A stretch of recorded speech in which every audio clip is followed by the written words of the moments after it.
चल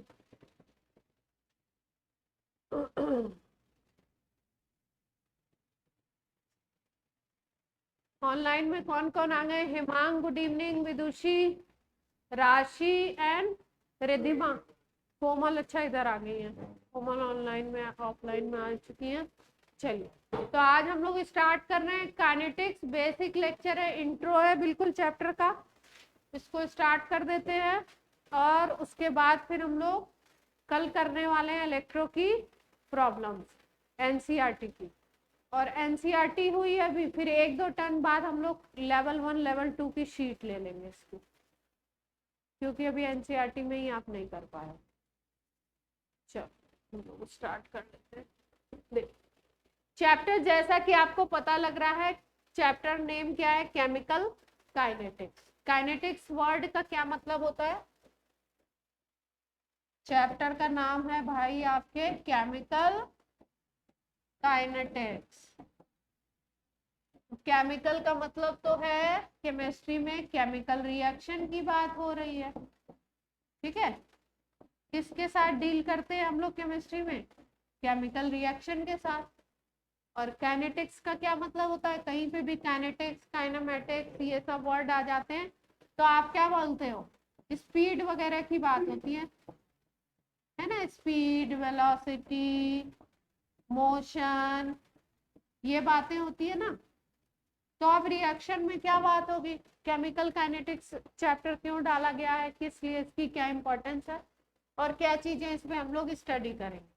अगर chemical kinetics की बात हो रही है तो इसका मतलब ये है कि केमिकल रिएक्शन का आप स्पीड देखोगे। और आपका फिजिक्स में आप स्पीड बोलते हो, केमिस्ट्री में इसी को आप बोल देते हो रेट। रेट ऑफ रिएक्शन की बात, किसकी बात करोगे? Rate of reaction. जैसे हम बोलते हैं किसी व्हीकल की स्पीड की बात करते हैं, वैसे ही यहाँ पे हम बोलते हैं रेट ऑफ रिएक्शन की बात करते हैं। कोई रिएक्शन फास्ट हो रहा है, स्लो हो रहा है, किस तरीके से हो रहा है, और अगर वो फास्ट स्लो जैसे भी हो रहा है उसकी क्या स्पीड है, किस रेट से हो रहा है, ठीक है। फिर उसके बाद ये जो रेट है, रेट ऑफ रिएक्शन है, जिसको हम शॉर्ट में ROR लिखेंगे। ये ROR किन किन फैक्टर पे डिपेंड करेगा? Depends on factors. किस किस फैक्टर पे डिपेंड करेगा, इसकी बात करेंगे हम लोग। कि भाई अगर कोई रिएक्शन है, उसकी आप स्टैइकोमेट्रिक कोफिशिएंट को चेंज करते हो तो क्या इफेक्ट पड़ेगा? उस रिएक्शन के टेम्परेचर को चेंज करते हो तो क्या फर्क पड़ेगा? प्रेशर को चेंज करते हो तो क्या फर्क पड़ेगा?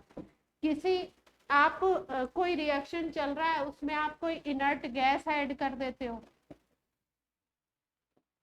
तो उससे रेट ऑफ रिएक्शन पे क्या फर्क पड़ेगा? ये सारी चीजें हम लोग देखेंगे। प्रेशर देखते हैं, सरफेस एरिया भी देखते हैं। कोई रिएक्शन हो रहा है, ठीक है, और उस रिएक्शन में मान लो पहले आपने उसको इतना सरफेस एरिया दिया, इस सरफेस पे हो रही थी वो रिएक्शन। ये कोई मेटल का सरफेस है मान लो, ठीक है, इसके ऊपर आप हाइड्रोजन गैस को एब्जॉर्ब करा रहे हो, ये कोई रिएक्शन हो रहा है।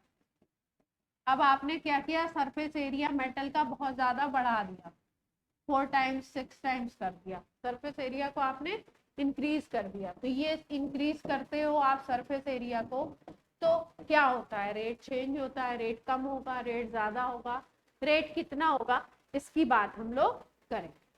जैसे टेम्परेचर चेंज की जब हम बात करेंगे तो काइनेटिक्स में बात करते हैं।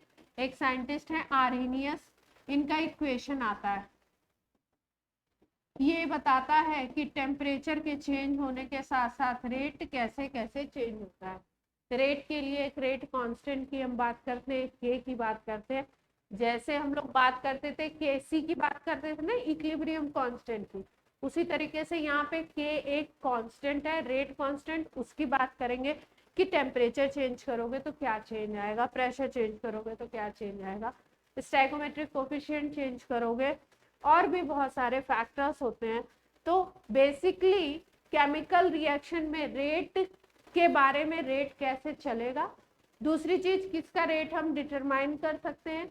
कुछ रिएक्शंस ऐसे होते हैं जिनका हम रेट बता सकते हैं, कैलकुलेट कर सकते हैं, कुछ ऐसे होते हैं जिनका हम रेट डिटरमाइन नहीं कर सकते, किसका कर सकते हैं, किसका नहीं कर सकते, किसी का अगर कर सकते हैं तो क्या क्या हो सकता है, इसकी बातें हम लोग करेंगे। ये चैप्टर पूरा इसी से रिलेटेड है, केमिकल रिएक्शन के रेट से रिलेटेड। ठीक, तो अब सबसे पहले बात की जाती है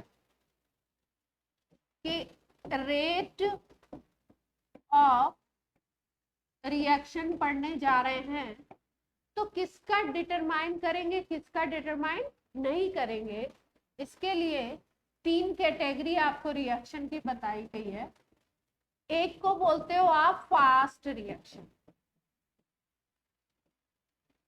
एक को बोलते हो स्लो रिएक्शन, और एक को बोलते हो मॉडरेट।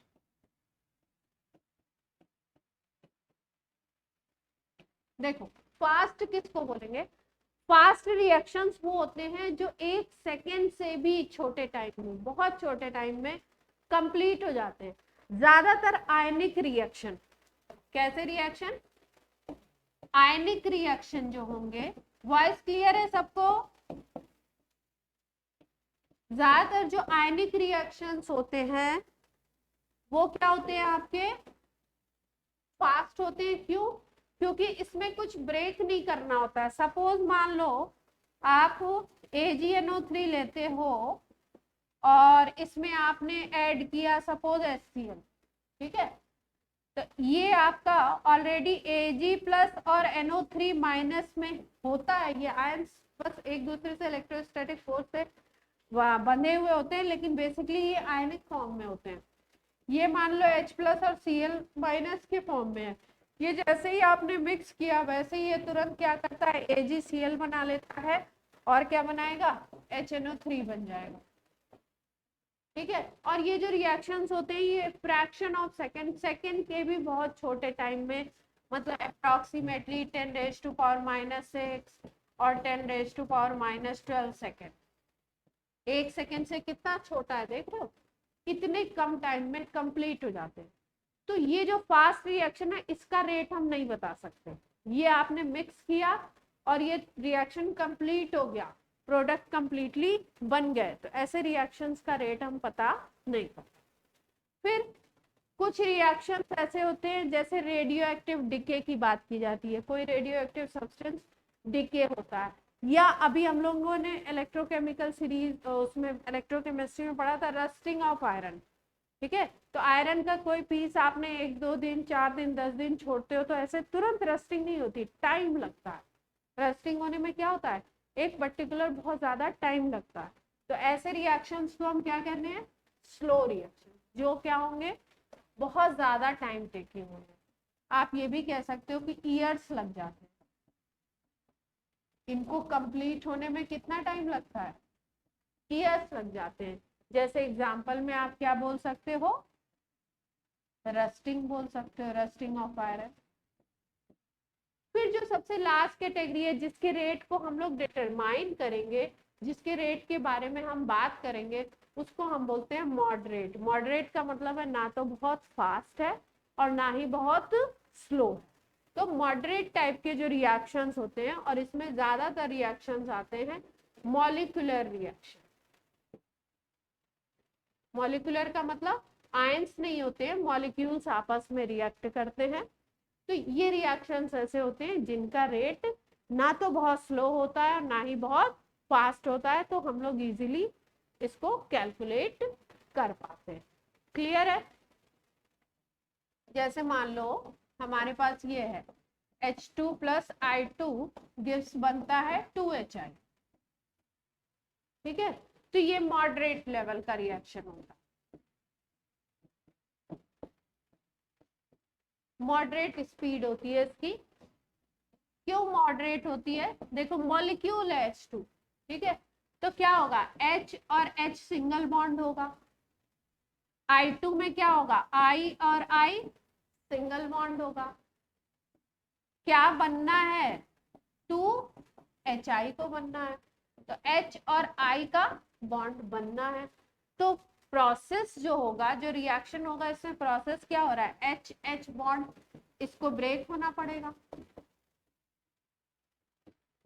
इसको भी ब्रेक होना होगा तभी तो HI बनेगा, ये ब्रेक होंगे, फिर ये कंबाइंड होंगे तो ये नया बॉन्ड फॉर्म होगा।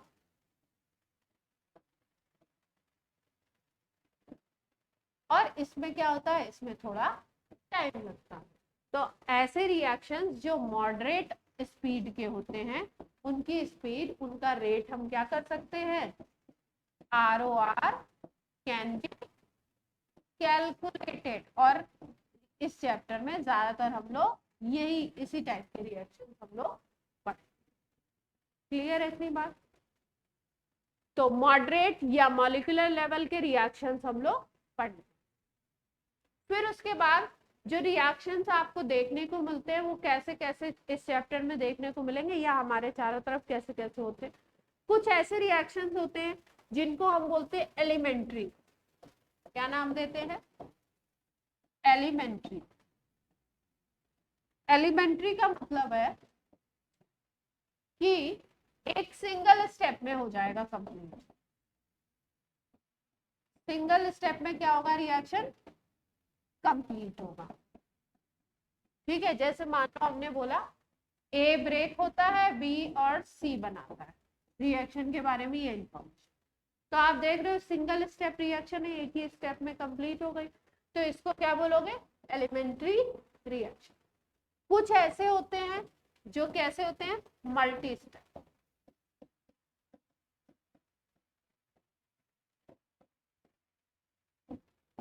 जैसे मान लो ए और बी कंबाइंड हो रहे हैं, सी बनाते हैं, फिर उसके बाद सी आपका ब्रेक होता है, डी और ई बनाता है, फिर उसके बाद डी ब्रेक होता है और एफ बनाता है। तो इस रिएक्शन को अगर देखो तो कितने स्टेप हो गए, 1 2 3 स्टेप रिएक्शन हो गया। ये आपका, इसको बोल दो फर्स्ट स्टेप, ये आपका हो गया सेकेंड स्टेप, ये क्या हो गया थर्ड। जब ऐसा कोई मल्टी स्टेप रिएक्शन होता है इस तरीके का, एलिमेंट्री जो नहीं है, तो उसका अगर हमें रेट देखना होता है तो इसके रेट के लिए आपको रिएक्शन के जो रिएक्शन जहां पे लिखा होगा वहां ब्रैकेट में लिखा होगा कौन सा स्टेप फास्ट है, कौन सा स्टेप स्लो है, कौन सा स्टेप स्लोएस्ट है। ठीक है, तो क्या ध्यान रखना है हमको, मान लो यहाँ लिखा है फास्ट, यहाँ पे मान लो लिखा हुआ है स्लो, और यहाँ पे लिखा हुआ स्लोएस्ट। ठीक है, ऐसे लिखा हुआ। तो आपको क्या ध्यान रखना है कि रेट किससे पता लगता है, रेट डिटरमाइनिंग जो स्टेप होता है वो होता है आपका स्लोएस्ट। वो स्टेप जिसको शो किया गया हो स्लोएस्ट, उसको आप क्या बोलते हो, रेट डिटरमाइनिंग स्टेप। उससे ही हम लोग रेट को पता लगाते हैं, वही बोला जाता है RDS। क्या बोला जाता है, RDS। तो अगर मल्टी स्टेप रिएक्शन लिखा हुआ है, कोई भी रिएक्शन, उसमें अगर इस तरीके की चीजें आपको लिखी हुई है तो आप क्या देखोगे उसमें कि जो सबसे स्लोएस्ट स्टेप है उसी से क्या पता लगा सकते हैं, हम रेट का पता लगा सकते हैं। रेट हम कैलकुलेट उसी स्टेप से करेंगे, उसको हम बोलते हैं rate determining step, RDS। Clear? अब बात करते हैं कि रेट होता क्या है। ठीक, जैसे हम लोग स्पीड की बात करते हो फिजिक्स में, आप तो स्पीड की जब बात करते हो तो क्या कहते हो आपकी, स्पीड में, स्पीड को डिफाइन करो, कौन करेगा स्पीड को डिफाइन? स्पीड क्या होती है?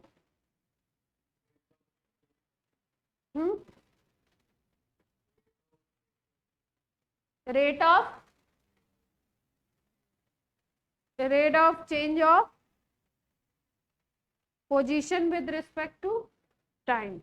अच्छा, पोजीशन चेंज होती रहती है टाइम के रिस्पेक्ट में, तो उसका अगर रेट निकाल लेते हैं तो क्या बोलते हैं, स्पीड, है ना।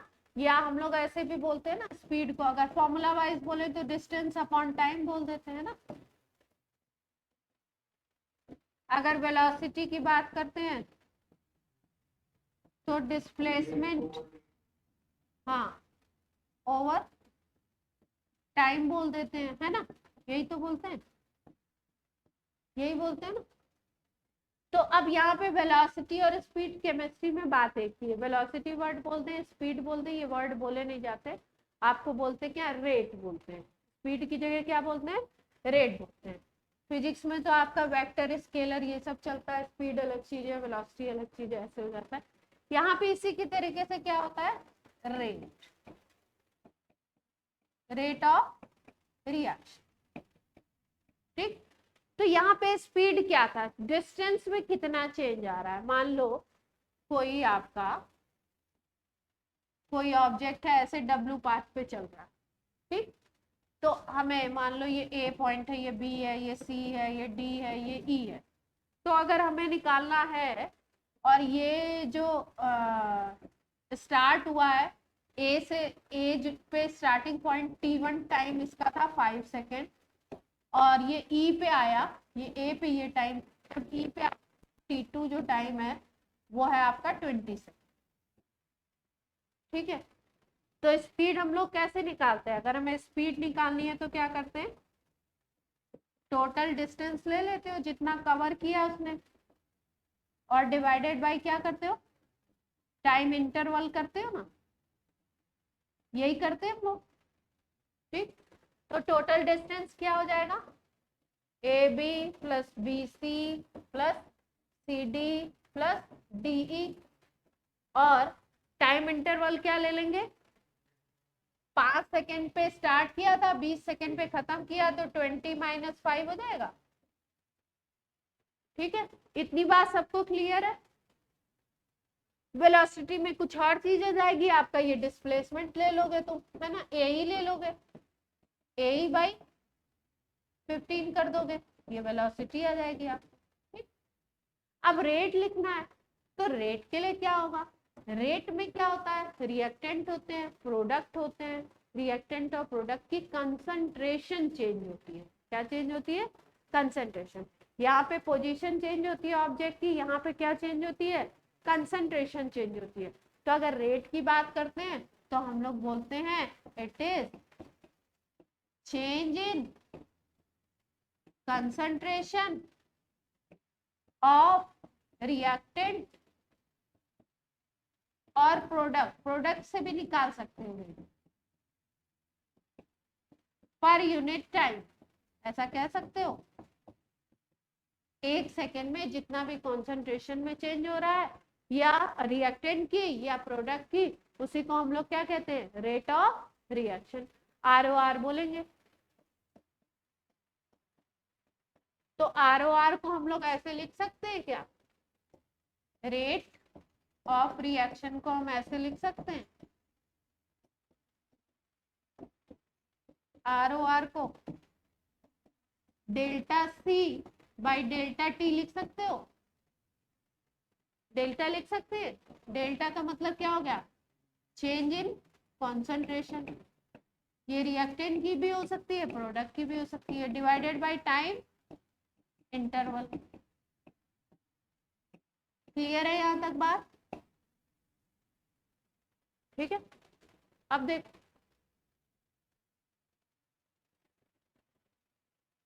अब जब रेट लिखा जाता है तो रेट लिखने का एक तरीका होता है, कैसे लिखते हैं,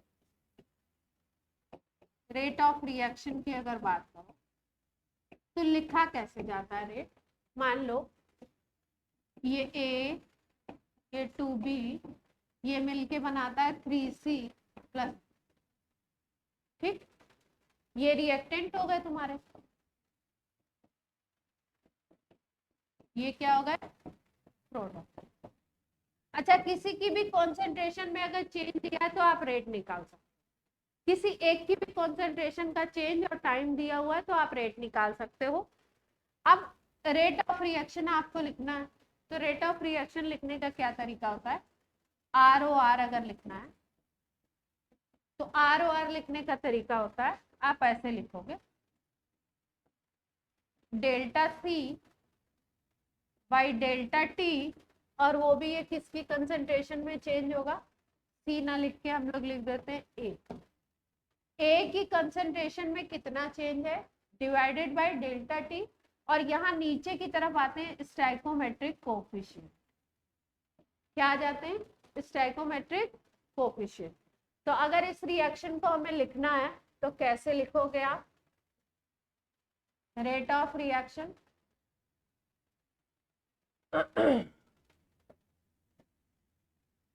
ROR लिखना है हमें, तो यहाँ पे क्या लिखा जाएगा? Delta C by delta T, delta A लिखते हैं, delta A by delta T, और यहाँ पे लिख दो स्टाइकोमेट्रिक कोफिशिएंट 1 है ना, तो 1 का मल्टीप्लाई होगा। ठीक, यहाँ पे एक साइन माइनस लगता है, अभी क्यों माइनस लगता है वो बताएं। अब बी के लिए लिखना है तो क्या लिखोगे? Delta B by delta T, और यहाँ पे नीचे स्टाइकोमेट्रिक कोफिशिएंट का मल्टीप्लाई नीचे की। ठीक, फिर इक्वल टू ये सी की है concentration, change in concentration divided by delta T, यहाँ पे किसका मल्टीप्लाई हो जाएगा? 3। सी प्रोडक्ट के अकॉर्डिंग भी आप निकाल सकते हैं रिएक्शन का रेट, डेल्टा, क्योंकि बराबर आता है, ये स्टाइकोमेट्रिक कोफिशिएंट के अकॉर्डिंग ही तो कहानी चलती है ना। देखो यहाँ पे माइनस लगाया हमने साइन इसमें, और इसमें माइनस लगाते हैं, यहाँ पे प्लस लगाते हैं। हाँ, प्रोडक्ट में प्लस आता है। क्यों आता है? देखो जैसे जैसे टाइम बीतेगा, जैसे जैसे रिएक्शन होता जाएगा, वैसे वैसे आप देखोगे रिएक्शन जब होता है तो रिएक्टेंट कम होते जाते हैं, डिक्रीज करते जाते हैं, और प्रोडक्ट क्या होते जाते हैं? इंक्रीज करते जाते हैं। तो जब हम डेल्टा सी कैलकुलेट करते हैं तो डेल्टा सी कैलकुलेट कैसे करते हैं? किसी का भी अगर डेल्टा निकालना है तो क्या करते हैं? सी फाइनल माइनस सी इनिशियल करो, यस और नो। अब रिएक्टेंट के लिए क्या हो रहा है? रिएक्टेंट के लिए इनिशियल कंसंट्रेशन मान लो ए के हमने पहले 5 मोल लिए थे, 10 सेकेंड बाद देखा कि उसके 2 मोल बचे हैं। ठीक है, तो रिएक्टेंट की कंसंट्रेशन तो धीरे धीरे कम हो रही है, 5 से क्या हो गई? 3 हो गई। ठीक है, या 2 हो गई, जो भी मान लो ए के लिए हमने बोला 5 से क्या हो गई? 2 हो गई कंसंट्रेशन। तो अगर 5 से 2 कंसंट्रेशन हो गई ए की, तो ये आपका सी फाइनल हो गया, ये सी इनिशियल हो गया। अब जब डेल्टा सी निकालोगे इसके लिए ए के लिए, तो क्या करोगे? फाइनल माइनस इनिशियल जब करोगे तो 2 माइनस 5, तो वैल्यू क्या आएगी आपकी? माइनस में आ जाएगी। रेट कभी भी माइनस में नहीं आता, रिएक्शन की स्पीड कभी भी माइनस में नहीं आती है, प्लस में आती है। तो इसके लिए हम लोग क्या करते हैं, यहाँ पे ये माइनस है, अब ये अगर आप माइनस रखते हो तो वैल्यू क्या आएगी हमारी रेट की? माइनस रखोगे तो रेट की वैल्यू माइनस आएगी, रेट माइनस में होता नहीं है, तो रिएक्टेंट के सामने हम लोग क्या लगा देते हैं? एक एडिशनल माइनस लगा देते हैं, तो वो क्या हो जाता है आपका? पॉजिटिव नंबर बन। प्रोडक्ट में ये माइनस क्यों नहीं लगाया? क्यों? क्योंकि प्रोडक्ट में हमें पता है कि जैसे जैसे टाइम बीतेगा वैसे वैसे प्रोडक्ट के साथ क्या होगा ये रिएक्टेंट के लिए एग्जांपल लिया है, रिएक्टेंट में ROR में क्या यूज करना है आपको? माइनस साइन यूज करना है। ठीक है, क्यों? क्योंकि यहाँ माइनस आ जाता है और वैल्यू पॉजिटिव करनी है। प्रोडक्ट में क्या होगा? प्रोडक्ट को अगर देखो, मान लो सी बन रहा था, ठीक है, अब पहले ये 0 मोल था, जब रिएक्टेंट को जस्ट मिक्स करोगे तब तो ये बना हुआ था नहीं प्रोडक्ट, पहले मान लो 0 मोल था। आफ्टर 15 सेकेंड हमने देखा कि ये आपका 3 मोल बन जाता है।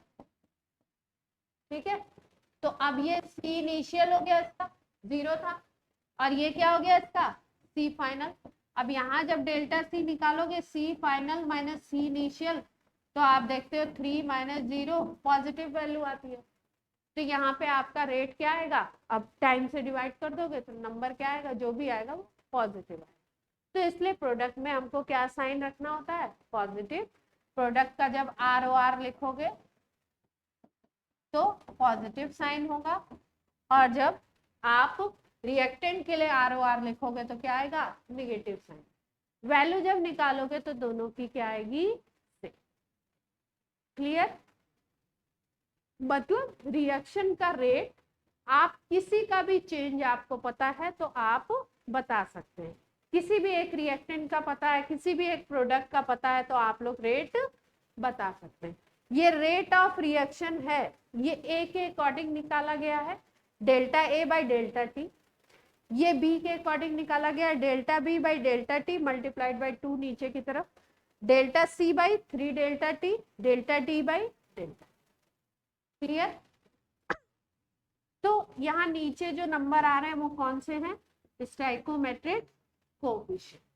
इनको ऐड करना पड़ता है हमको नीचे की तरफ। क्यों ऐड करना पड़ता है, क्यों? क्योंकि रिएक्शन की स्टोइकोमेट्री क्या कह रही है कि ये 1 मोल यूज हो रहा है तो ये 2 मोल यूज हो रहा है।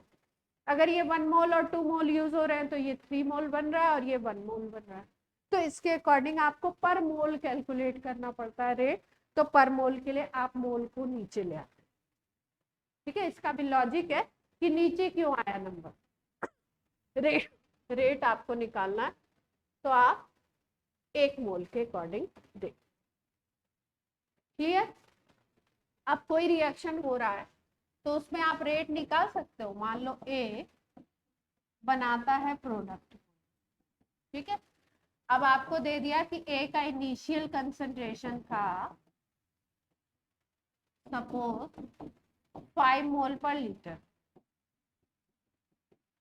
और बोल रहे हैं कि 3 सेकेंड के बाद ये आपका हो जाता है 3 मोल पर लीटर। तो रेट निकाल सकते हो। 3 सेकेंड के बाद 3 मोल पर लीटर आ गया तो रेट निकाल सकते हैं आप।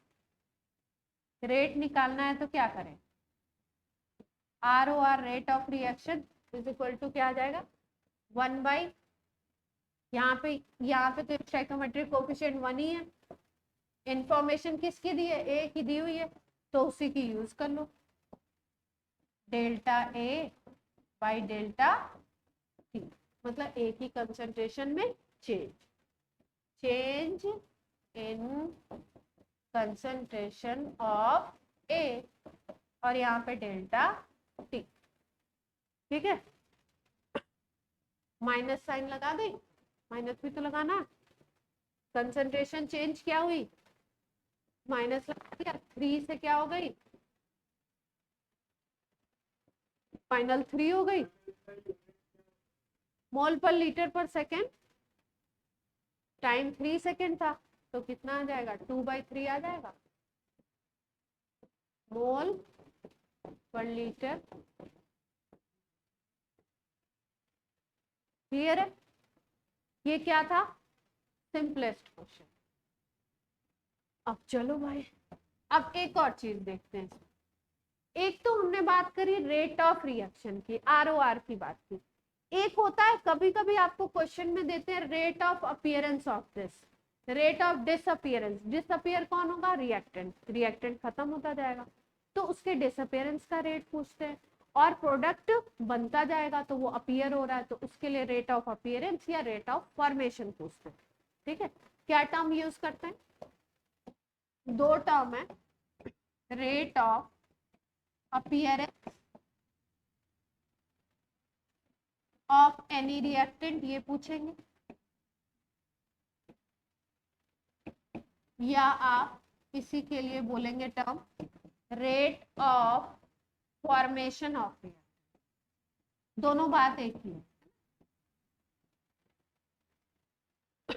रिएक्टेंट का अपीयरेंस क्यों होता है, डिसअपीयरेंस होगा ना रिएक्टेंट तो खत्म होता जाएगा। Rate of disappearance of reactant या रेट ऑफ फॉर्मेशन,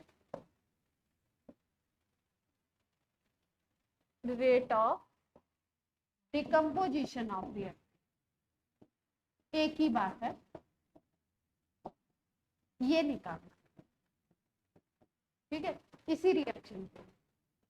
तो जब ये टर्म आपको निकालना होता है तब इस स्टोइकोमेट्रिक कोएफिशिएंट को यूज करने की जरूरत नहीं, केवल उसका चेंज देखना है विद टाइम। मतलब अगर मान लो ए का लिखना है आपको, तो आप क्या लिखोगे, ए का लिखना है डी ए बाई डेल्टा, ठीक, माइनस साइन तो रहेगा ही रहेगा, लेकिन स्टैइकोमेट्रिक कोफिशिएंट को यूज करने की जरूरत नहीं है। क्या करना है, minus change in concentration of reactant divided by time interval, कितने टाइम में वो चीज हुई, ठीक। प्रोडक्ट के लिए अगर है तो प्रोडक्ट के लिए क्या आ जाता है, प्रोडक्ट के लिए रेट ऑफ अपीयरेंस पूछ लेते हैं,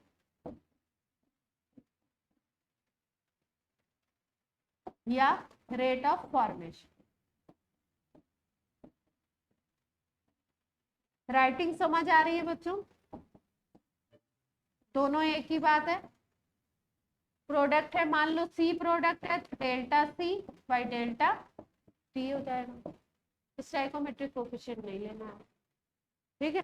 ये सी के लिए है, डी के लिए होगा तो डी के अकॉर्डिंग लिख देंगे, delta D by delta T लिख देंगे। क्लियर होती है बात। आप एक एग्जांपल से समझ लेते हैं। मान लो ये रिएक्शन है N2 प्लस 3H2 गिव्स 2, ये रिएक्शन, ठीक। इसके लिए क्या लिखना है, सबसे पहले आपसे पूछा गया रेट ऑफ रिएक्शन, तो रेट ऑफ रिएक्शन आप क्या लिख सकते हो, ROR, क्या लिखोगे, ROR लिखोगे, डेल्टा लिखो, या बहुत छोटा होता है तो डी भी लिख देते हैं, डिफरेंशियल। तो आप क्या लिख सकते हो यहाँ पे, minus dN2 by dt, stoichiometric coefficient 1 दिखाई दे रहा है, 1 का मल्टीप्लाई, लिखो या नहीं लिखो, फिर dH2 by dt, stoichiometric coefficient क्या है यहाँ पे 3, फिर क्या लिखोगे, प्लस में dNH3 बाई dt, और किसका मल्टीप्लाई हो जाएगा, ऑनलाइन वाले बच्चे सबको क्लियर है, क्योंकि ऑफलाइन वालों को तो क्लियर है, चेहरा देख के पता लग रहा है, आप लोगों को क्लियर है या नहीं है बता। ये रेट ऑफ रिएक्शन हो गया, ये अगर N2 की कंसंट्रेशन का चेंज दिया है, टाइम दिया है, तो आप निकाल सकते हो, ये अगर आपको H2 की कंसंट्रेशन का चेंज दिया है तो आप निकाल सकते हो, ये NH3 के हिसाब से निकाल सकते हो, जिसकी भी कंसंट्रेशन का चेंज दिया हुआ है उसके अकॉर्डिंग आप निकाल सकते हो। अब वही वाली बात हुई, किसकी, rate of disappearance of N2 पूछ लिया, अगर क्या पूछ लिया, रेट ऑफ डिसअपीयरेंस, ROD बोल दिया, ऑफ N2 पूछ लिया, नाइट्रोजन का रेट ऑफ डिसअपीयरेंस पूछ रहे हैं, ठीक है। तो सीधे सीधे क्या करना है, नो स्टैइकोमेट्रिक कोफिशिएंट, सीधे आपको ये टर्म dN2 बाई dt, ठीक है। आपसे पूछ लिया rate of disappearance of H2, तो क्या करना है, माइनस dH2 बाई, dH2 का मतलब है change in concentration of hydrogen. फिर आपसे पूछा रेट ऑफ फॉर्मेशन या rate of appearance of NH3, तो क्या हो जाएगा, dNH3 बाई dt, क्लियर है। अब कोई भी ऐसा रिएक्शन दिया हो, उसके स्टैइकोमेट्रिक कोफिशिएंट कुछ भी हो, आप ये एक्सप्रेशन लिख सकते हो, और ये दोनों, ये सारे टर्म बता सकते हो उसमें। ये बहुत एलिमेंट्री, मतलब एक लो लेवल का क्वेश्चन है, लेकिन कई बार बोर्ड में दे देते हैं, कई बार आजकल जेई मेंस पे, जैसे एक रेट बता दिया रिएक्शन का, और आपसे किसी का डिसअपीयरेंस का ये पूछ लिया, अपीयरेंस का पूछ लिया, इस तरीके के क्वेश्चंस इससे फ्रेम होते। तो एक क्वेश्चन किया जाए, इसके बाद हम लोग बात करेंगे एवरेज रेट और इंस्टेंटेनियस रेट। वॉशरूम जाएंगे, जाइए, तब तक मैं क्वेश्चन लिखती हूँ, उधर से देख लेती हूँ।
एक है शायद।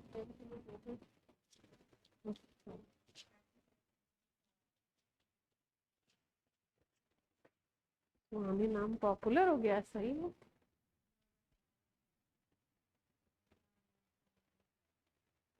अच्छा 1 2 बोल देते हैं, इतनी बेइज्जती। स्कूल में तो ऐसे ही चलता है, 1 और 2, है ना, ऐसे ही चलता है ना।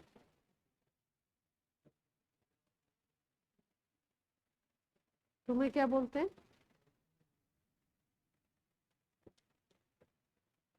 बंसली बोलते हैं। सही।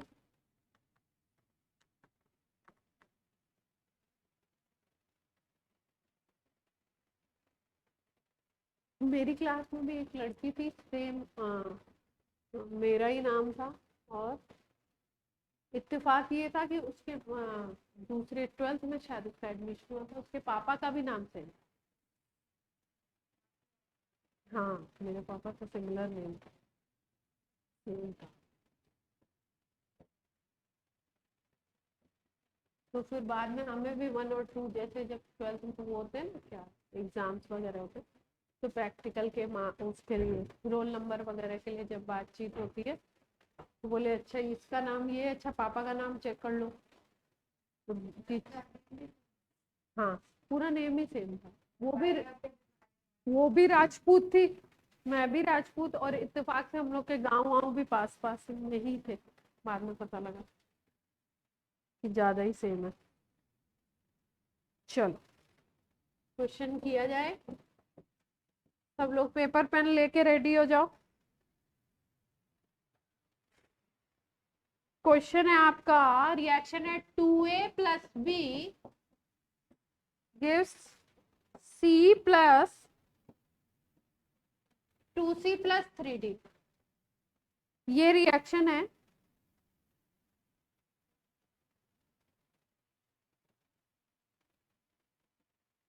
क्वेश्चन में दे रहे हैं rate of change in concentration of C is reported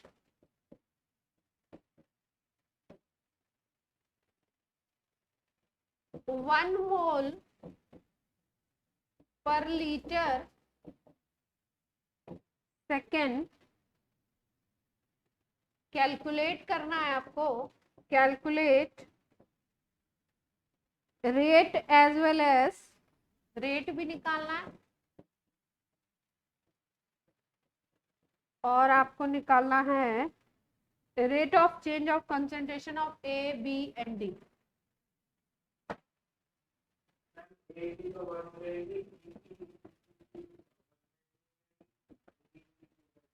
rate of change of concentration of A B and D. चलो सब लोग ट्राई करेंगे।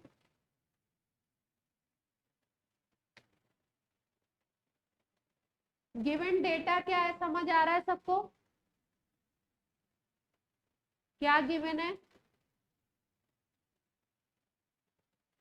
Rate of change in concentration of C is reported. C की concentration में change दे रखा है।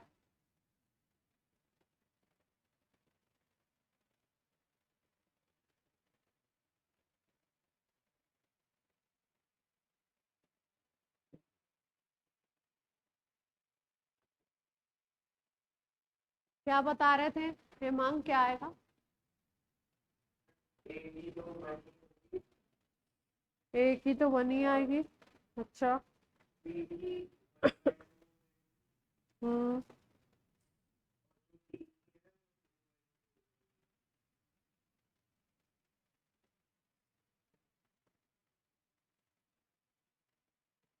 निकाल लिया सबने? हम्म। अपीयरेंस होगा ना।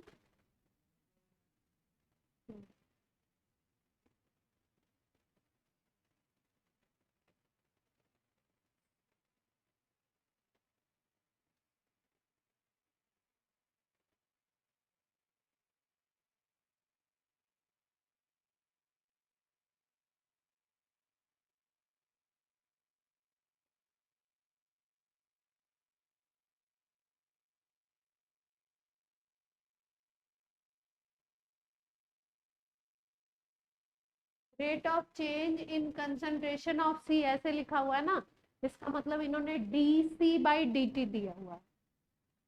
क्या गिवन है आपको? Change in concentration of C दिया हुआ है आपको, ये दिया है D C by D T. कितना दिया है? 1 मोल पर लीटर इंटू ये दिया। तो अब आप एक्सप्रेशन लिख के निकाल सकते हैं आर ओ आर। देख लीजिए आर ओ आर का एक्सप्रेशन लिखिए पहले।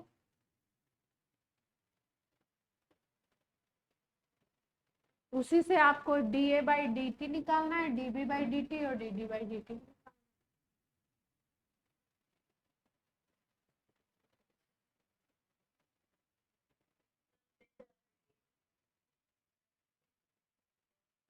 आपकी आवाज बहुत धीरे आ रही विदुषी।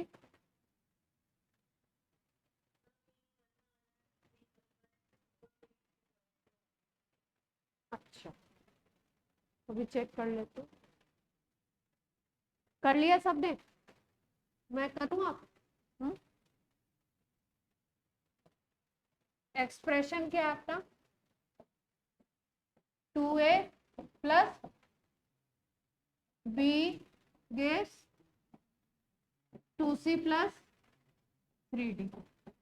ठीक है, तो अब अपने को पता चल गया कि 1/2 D A by D T minus का इक्वल टू माइनस का D B by D T, यहाँ पे तो 1 है कोफिशिएंट तो 1 ही आ जाएगा, plus half D C by D T plus 1/3 D D by D. ये होगा रेट, है ना? रेट ऑफ रिएक्शन यही होगा। क्वेश्चन में क्या दिया हुआ है? D C by D T दिया हुआ है, 1 mole per litre into second. तो आर ओ आर क्या है? Half D C by D T है ना, तो निकाल लें इसके according. R O R is equal to half D C by D T, तो हाफ 0.5 आ जाएगा। यस और नो? फिर क्या बोला इन्होंने? सेकंड पार्ट में इन्होंने पूछा है rate of change of concentration of A B and D.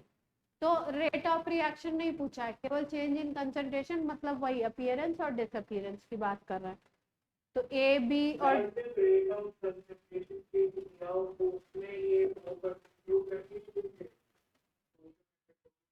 नहीं, ये केवल आपको अपीयरेंस और डिसअपीयरेंस का रेट पूछ रहे हैं। रेट क्या लगाने पड़ेंगे?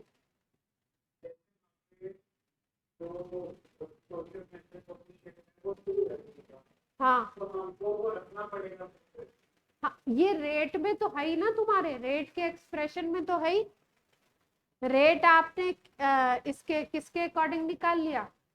इसके सी के अकॉर्डिंग आपने रेट निकाल लिया। कहाँ गया वो एक्सप्रेशन जो लिखा था?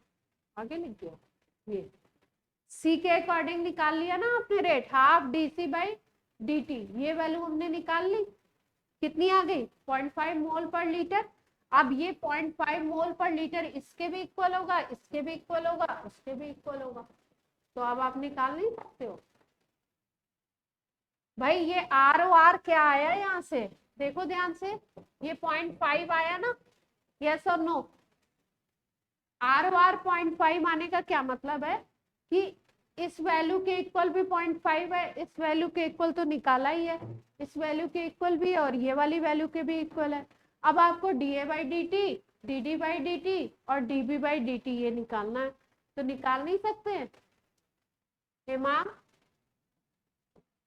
अब आपको पता चल गया कि half D A by D T क्या था आपका? आर ओ आर था, तो ये आ गया 0.5, ये हाफ है, यही था ना? तो D A by D T क्या आ जाएगा आपका? 1 आ जाएगा, 0.5 मल्टीप्लाइड बाई 2 आ जाएगा, 1 आ जाएगा। ये आ गया dA/dt। अब आपको क्या निकालना है, dV/dt निकालना है। तो dV/dt क्या आएगा, माइनस रखो तो रख दो, कोई दिक्कत नहीं है। ये माइनस आ रहा है, माइनस ये शो कर रहा है कि ये क्या हो रहा है, तो किसी चीज के आगे अगर आप माइनस लगाते हो सी तो बन रहा है ना, तो इसके आगे हाँ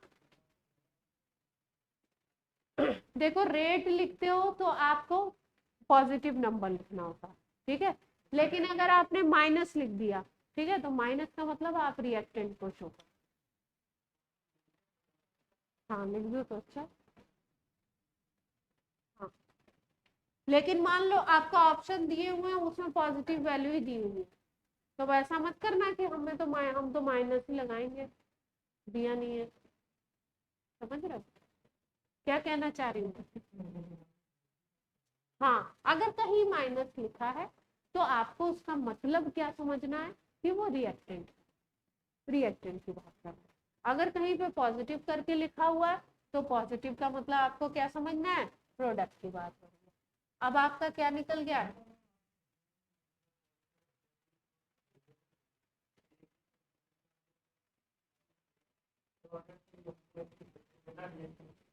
हाँ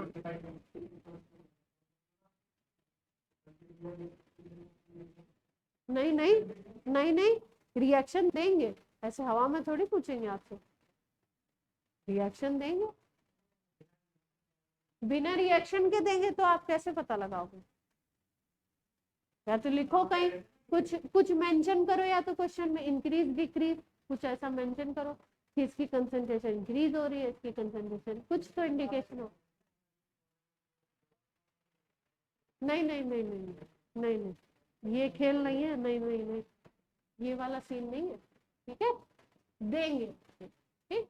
या आपको अगर ए बी सी डी इसमें मेंशन नहीं कर रहे हैं, रिएक्शन नहीं दे रहे हैं, कौन रिएक्टेंट है कौन प्रोडक्ट है, तो कहीं ना कहीं वर्ड में लिखा होगा कि इंक्रीज हो रहा है डिक्रीज हो रहा है, तो आपको पता लग गया। तुम्हारे पैर से हुआ था क्या,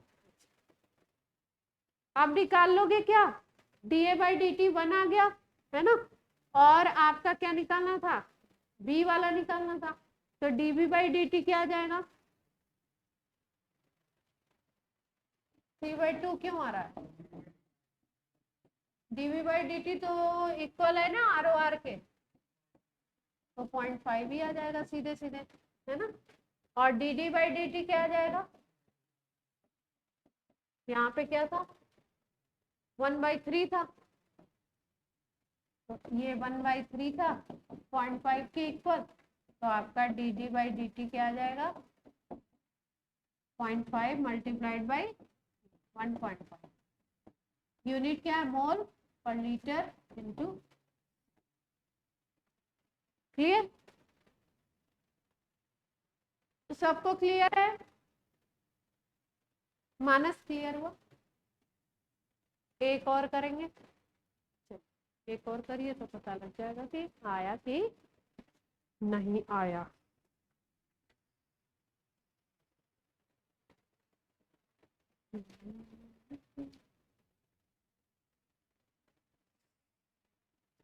कौन दिया अच्छा क्वेश्चन का, चलो देखते हैं। N2+3H2 यही वाला रिएक्शन है, गिव्स 2NH3 बन रहा है, ठीक है। इस ये जो प्रोसेस है इसको बोलते हैं हैबर प्रोसेस, अमोनिया प्रिपरेशन का हैबर प्रोसेस है।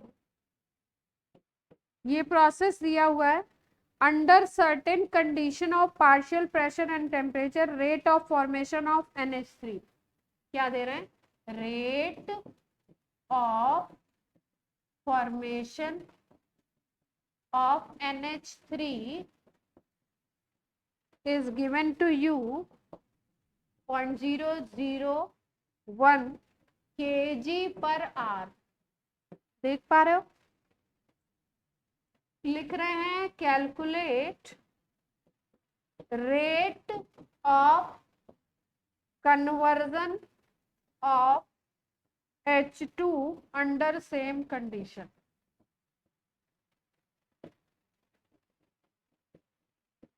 इसका मतलब रेट ऑफ कन्वर्जन समझ रहे हो, रेट ऑफ डिसअपियरेंस पूछ रहे हैं। H2 यहाँ पे रिएक्टेंट है ना, तो रेट ऑफ डिसअपियरेंस आपसे पूछ रहे हैं, और rate of formation of ammonia given to. अब आपको ध्यान क्या रखना है, इस क्वेश्चन का कैच क्या है, गलती कहाँ पे बच्चा करता है, कहाँ पे कर सकता है बताओ।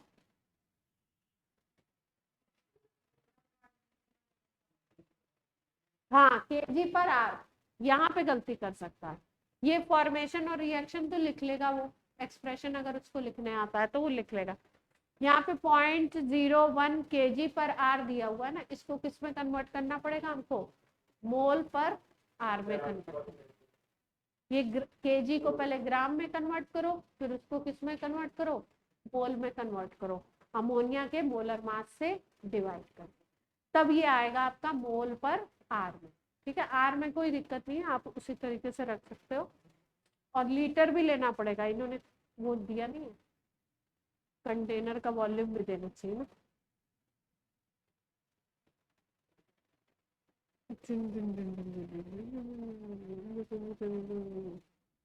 दिया ही नहीं है, चल, नहीं दिया है कंटेनर का वॉल्यूम, तो हम केजी पर आर में ही कन्वर्ट करें, तब सीधे केजी पर आर में ही कन्वर्ट कर दो।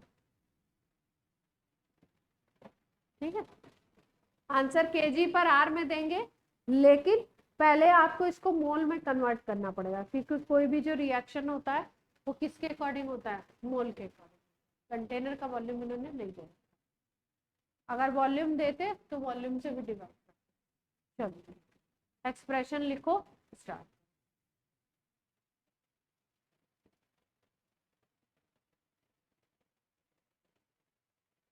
क्वेश्चन क्लियर है सबको ऑनलाइन में बच्चों?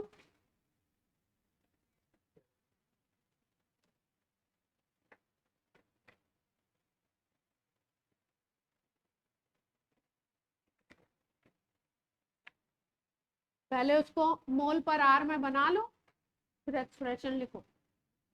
अमोनिया का मोलर मास होता है 17, नाइट्रोजन का 14, हाइड्रोजन का 1 होता है, तो 17 है।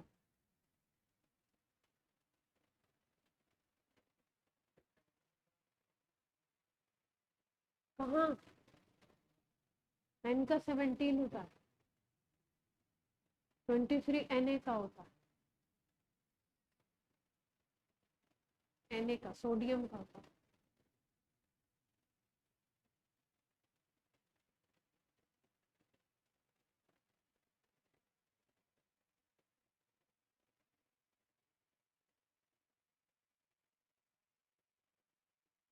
इजी क्वेश्चन है, मेंस में इस लेवल के क्वेश्चन फॉर्मेशन डिसअपियरेंस अपीयरेंस करके दे,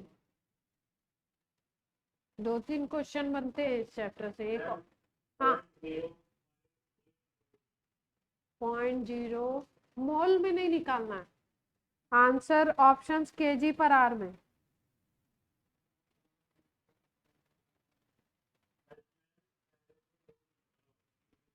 पहले मोल में आएगा ना, फिर उसको केजी में कन्वर्ट करो, जिसके लिए निकाल लो उसका मोलर मास से मल्टीप्लाई करो। हाइड्रोजन की बात कर रहे हो तो हाइड्रोजन के मोलर मास से मल्टीप्लाई करना पड़ेगा।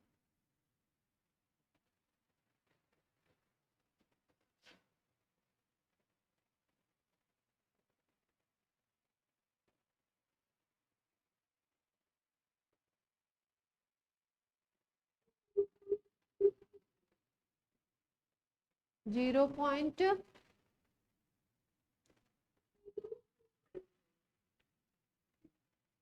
देखो आंसर क्या आ रहा है, इन्होंने पूछा है rate of conversion of H2, इसका मतलब dH2/dt निकालना है आपको। ये आ रहा है 1.76 मल्टीप्लाइड बाई 10⁻⁻⁴ kg पर आर, 1.76 मल्टीप्लाइड बाई 10⁻⁻⁴ kg पर आर। ठीक है, अब करो और बताओ।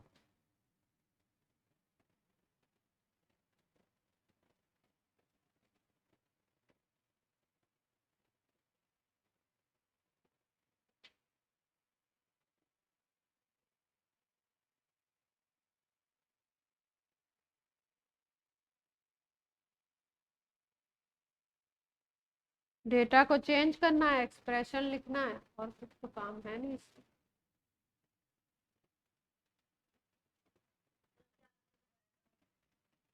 1.76 इंटू 10⁻⁻⁴ kg/h।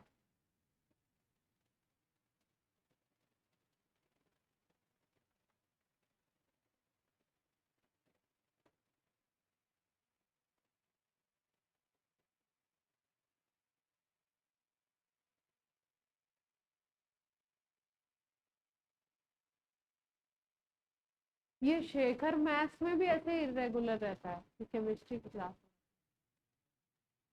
मैथ्स में भी ऐसे ही है, कभी आता है कभी नहीं आता।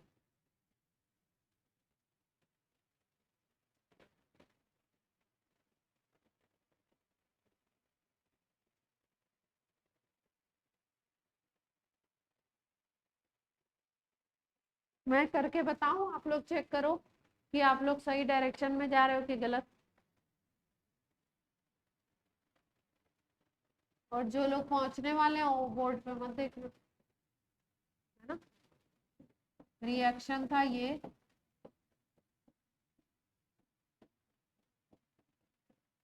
पहले रेट ऑफ रिएक्शन का एक्सप्रेशन लिख लेते हैं, ROR लिखते हैं, क्या हो जाएगा dN2/dt,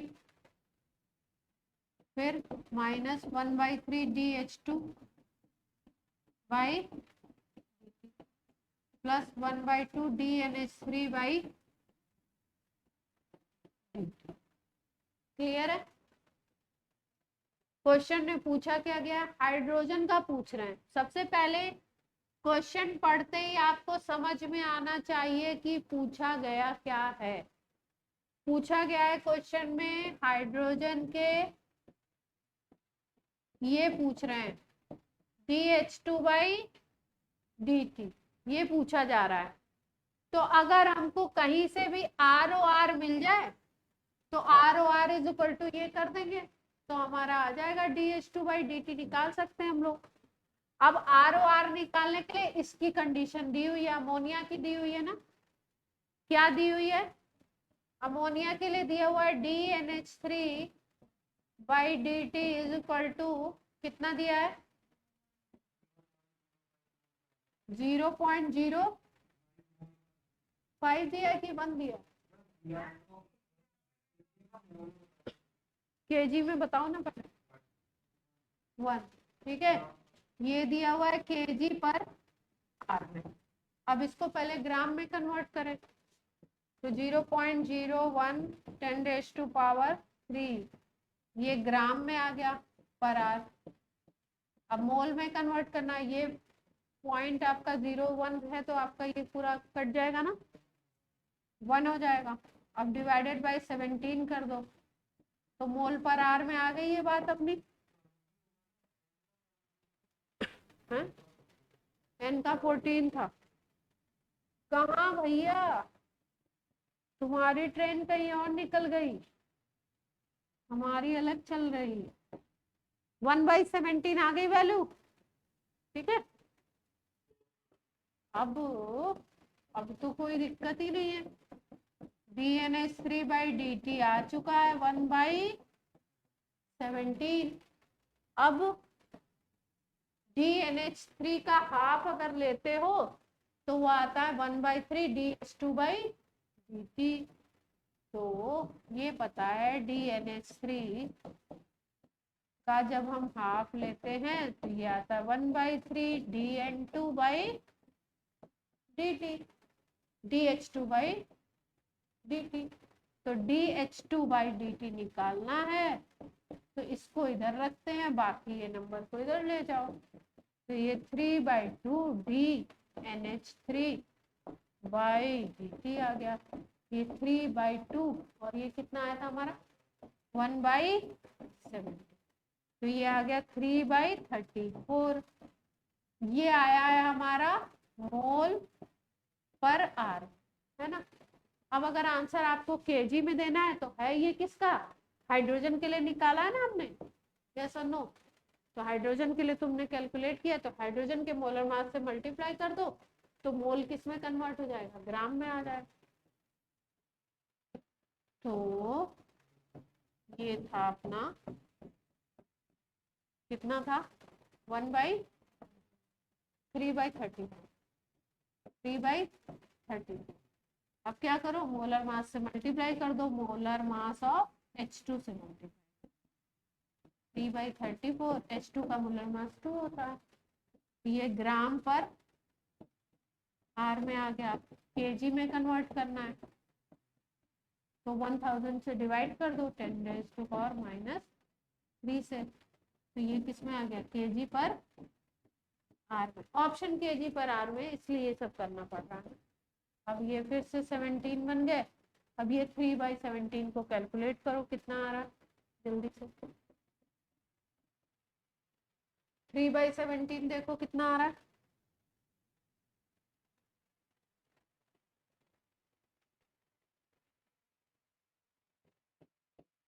क्वेश्चन क्लियर है सबको?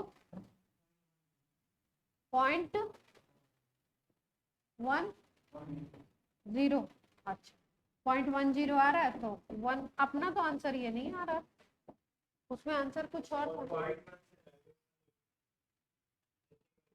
0.176 आ रहा है इसमें।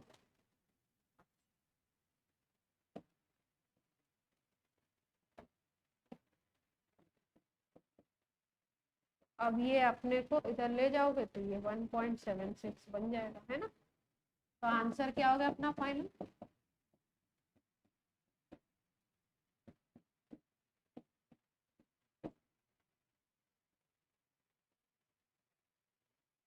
कहानी क्लियर है? वहां पे हमने मोलर मास अमोनिया से डिवाइड किया था, अमोनिया की बात हो रही थी, अब हाइड्रोजन के लिए निकाल रहे हैं तो मोलर मास हाइड्रोजन से मल्टीप्लाई किया, ठीक है? चलो भैया, एक 15 मिनट और रहते हैं अपने, तो एक टॉपिक और कर लेते हैं, समझ लेते हैं।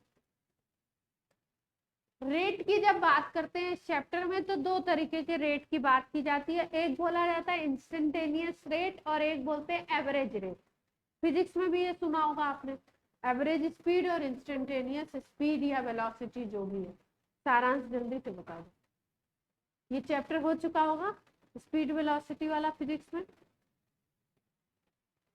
हो गया?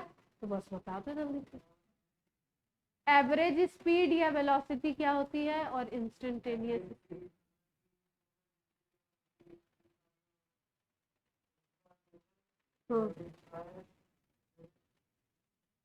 डिवाइडेड बाई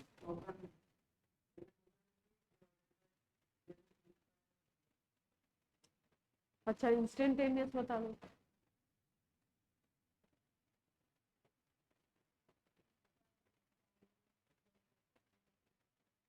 एक पर्टिकुलर टाइम, किसी पर्टिकुलर मोमेंट की बात करते हैं, बोल रहे हैं t is equal to 15 second पे बताओ speed, t is equal to 20 second, 2 second पे, कोई भी पर्टिकुलर टाइम जब देते, और एक टाइम इंटरवल जब होता है, जैसे बोला t is equal to 5 second से लेके 15 सेकेंड तक के बीच में बताओ स्पीड, तो वो एवरेज निकलती है।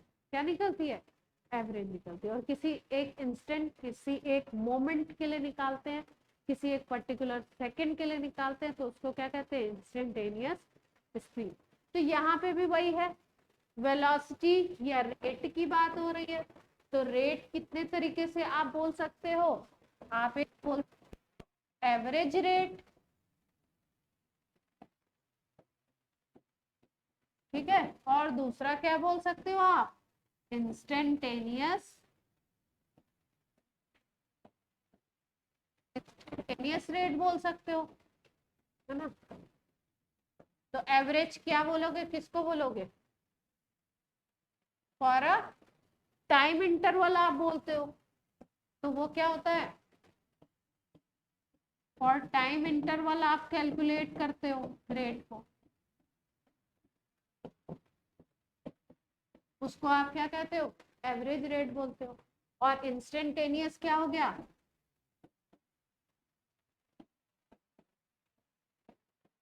अच्छा लिखने की कोशिश कर रही हूँ फिर भी अच्छा राइटिंग आती नहीं। इंस्टेंटेनियस रेट क्या हो जाएगा? फॉर अ पर्टिकुलर इंस्टेंट या पर्टिकुलर मोमेंट बोल सकते हो, उसको क्या बोलते हैं? इंस्टेंटेनियस।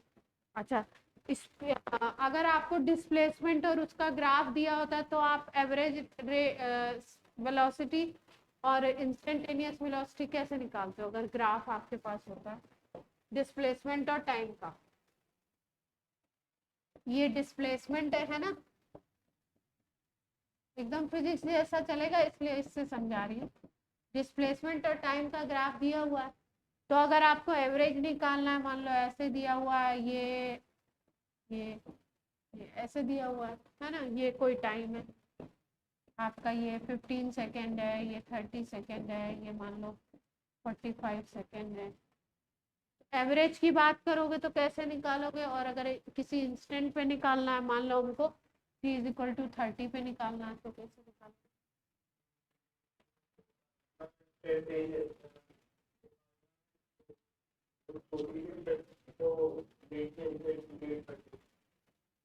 इसको लेके मैथ्स आ गई तो हमारे बाउंस हो जाएगा। हाँ अच्छा, जैसे 30 पे निकालना है तो इस पर्टिकुलर पे क्या करें, टेंजेंट ले लेना, ऐसा ही करते हैं हम लोग, टेंजेंट खींच लेते हैं और क्या करते हैं उसका स्लोप निकाल लेते हैं। स्लोप में थीटा कौन सा लोगे? ये इधर से लेंगे ना, ये वाला थीटा, ये थीटा हो जाएगा, है ना? तो ये इससे इंस्टेंटेनियस निकलता है। और अगर आपको टाइम इंटरवल के लिए चाहिए तब तो आपको क्या पता होता है, आपको मालूम होता है, तो आप उसके अकॉर्डिंग निकाल लेते हो, है ना? तो अब यही चीज हम लोग कहाँ लगा देंगे, इस पे लगा देंगे। कैसे देखते हैं भाई, अपनी रेट की बात हो रही है ना, तो देखो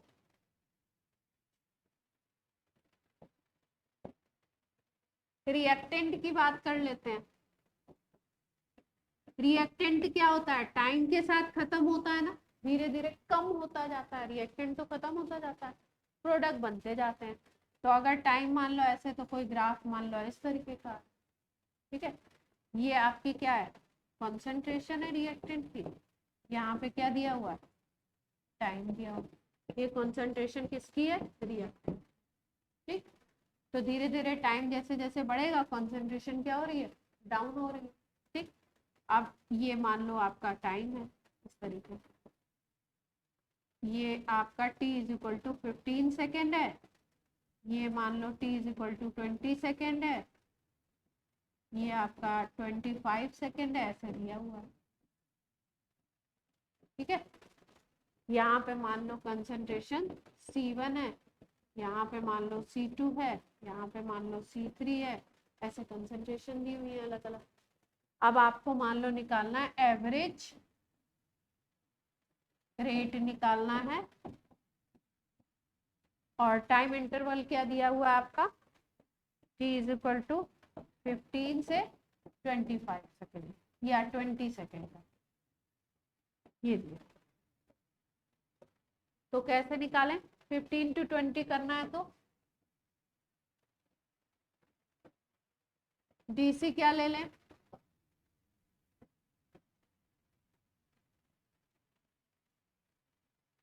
क्या हो जाएगा, एवरेज रेट कैसे निकालोगे, delta C by delta T, यही तो करना है तुम्हें, ठीक है। माइनस का साइन भी रख देते हैं।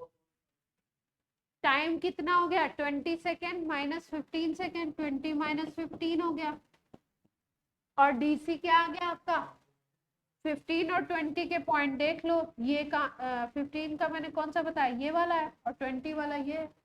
तो 15 पे C1 है, और 20 पे जाके कितनी हो जाती है, C2 हो जाती है, तो C2 माइनस C1 हो जाएगा, यस और नो। ये क्या निकला आपका, एक टाइम इंटरवल के लिए निकाल रहे हो, तो ये आपका आ गया एवरेज रेट। अगर यही इंस्टेंटेनियस करना है, मान लो आपको दे दिया क्वेश्चन में कि आपको निकालना है क्या, ये रिएक्टेंट है, ये टाइम है आपका, ये रिएक्टेंट की कंसंट्रेशन, ग्राफ दिया हुआ, ठीक है, अलग अलग टाइम पे ग्राफ बने हुए हैं, ये 15 है, ये 30 है, ये 45 है, इस तरीके से टाइम दिया हुआ सेकेंड में, ठीक। ये कंसंट्रेशन है आपकी C1, C2 अलग अलग वैल्यू भी दे सकते हैं ना, वैल्यू देंगे अगर कैलकुलेट करवाना होगा। C4 है, ठीक। आपको बोल दिया 30 पे निकालो, T is equal to 30 second पे you have to calculate rate of reaction, है ना। तो वो क्या होगा आपका, सबसे पहली बात वो कौन सा रेट होगा, क्या बोलेंगे उसको, इंस्टेंटेनियस। निकालेंगे कैसे, आपको स्लोप निकाल देना है किस लाइन का, यहाँ से जो भी आप टेंजेंट लोगे इसी का निकालना है ना। ये थीटा, इसको क्या लोगे आप, थीटा ले लोगे, है ना। और इसका क्या निकाल लोगे, टेन थीटा निकाल लोगे, तो यही आ जाएगा आपका रेट, है ना। ये थीटा मान लो आपको, ये मान लो आपको दिया हुआ है 60 मान लो दिया, तो अब थीटा कितना हो जाएगा आपका, थीटा आपका कितना आ जाएगा 180 माइनस 60, तो कितना आ गया 120, तो 10 120 की जो वैल्यू आएगी वही क्या हो जाएगी आपकी इंस्टेंटेनियस। 120 की जो भी वैल्यू आती है वो देख लेना, मुझे पता नहीं है। 180 माइनस 30 कर लो या 90 प्लस कर लो, 180 माइनस 30, 180 माइनस 30 नहीं, 180 माइनस 60 करना पड़ेगा ना। अब हम भूल गए हैं, हमको अब ट्रिग्नोमेट्री नहीं आती है, ये शायद 1060 आएगा आई थिंक, तो 1060 आएगा ना, 60 की वैल्यू शायद √3 होती है, ये माइनस आएगा माइनस 1060, मुझे पता नहीं है, बोलो क्या आएगा बेटा, ये 1060 माइनस 1060 आएगा, अच्छा ठीक है, तो माइनस 260 आएगा, जो भी है 60 की वैल्यू मुझे पता नहीं है, तो आप देख लेना 60 30 ऐसी वैल्यू दी जाएंगी जो आपको ट्रिग्नोमेट्री में याद, क्लियर है। तो इंस्टेंटेनियस रेट और ये कोई भी ग्राफ आपको दिया हो तो आप कैलकुलेट कर सकते हो आराम से, ठीक है। प्लस माइनस अगर आता है तो उससे आपको पता लग जाएगा क्या है, रिएक्टेंट के लिए बात हो रही है कि प्रोडक्ट के लिए बात हो रही है। अब प्रोडक्ट के लिए अगर बनाएंगे इसी ग्राफ को, तो प्रोडक्ट के लिए कैसे बनाएंगे, ये मान लो प्रोडक्ट है,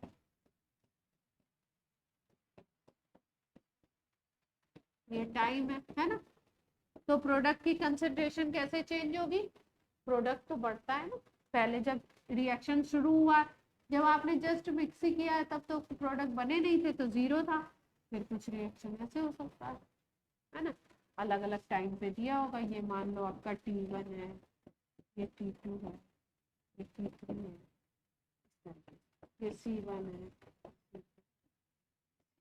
अब इसके अकॉर्डिंग निकाल लो। अब यहाँ पे कैसे लोगे टेंजेंट ये बता दो, ये मान लो हमको निकालना है T3 सेकेंड, रेट इंस्टेंटेनियस निकालना है, तो कैसे लोगे, एवरेज तो निकाल लोगे, कहाँ स्लोप खींचे क्या करें, ये इस पे टेंजेंट ले, सही है, ये टेंजेंट खींचना तो मुझे आता है, स्लोप कहाँ से लेते हैं ये नहीं, पीछे एक्सटेंड कर दिया, अच्छा यहाँ कट कर दें पूरा लाके, ओके ये आ गया, अब कौन सा थीटा होगा, ये दिस वन, ये क्या है, सबको क्लियर है, वैसे तो सब मैथ्स के बैठे हैं, तो मेरे से ज्यादा क्या है आपका मामला तगड़ा है, तो बायो वालों को, बायो वाले बच्चे, नीट वाले बच्चे रहते हैं, थोड़ा उनको रटवाना पड़ता है कि इधर से इसको पीछे करो, फिर ये वाला एंगल दिमाग में बैठा, ठीक। तो आप ऐसा कोई भी क्वेश्चन आएगा तो कर लेंगे। अब प्रोडक्ट का ग्राफ ऐसा क्यों आया, रिएक्टेंट का ग्राफ ऐसा क्यों आया, क्यों आया, रिएक्टेंट की कंसंट्रेशन टाइम के साथ कम हो रही है, टाइम बढ़ रहा है, रिएक्टेंट कम हो रहा है। प्रोडक्ट की कंसंट्रेशन के साथ क्या हो रहा है, प्रोडक्ट पहले शुरू में 0 होता ही नहीं है। जब रिएक्टेंट मिक्स करते हो रिएक्शन शुरू होता है, टाइम बढ़ता है, प्रोडक्ट बढ़ता जाता है। तो इस तरीके का ग्राफ आता है। ठीक है, प्रोडक्ट में प्लस साइन लेते हो रेट में, रिएक्टेंट में क्या लेते हो, माइनस साइन लेते हो। माइनस साइन क्या शो करता है कि रिएक्टेंट की कंसंट्रेशन टाइम के साथ बैंड बन गया, टाइम के साथ कम होती जाती है, और प्रोडक्ट की कंसंट्रेशन टाइम के साथ बढ़ती जाती है। ठीक है, तो आज की क्लास की जाए ऑफ बच्चा पार्टी क्या कहते हैं। एनसीईआरटी में जो रेट के छोटू से ऐसे क्वेश्चंस होंगे, एक्सरसाइज में भी होंगे रेट ऑफ रिएक्शन के, और सॉल्व भी होंगे। तो सॉल्यूशन बिना देखे, अब सारांश तो देखो कैसे बढ़ गया, सॉल्यूशन बिना देखे आपको करना है। चलिए बच्चों, बाय। हाँ,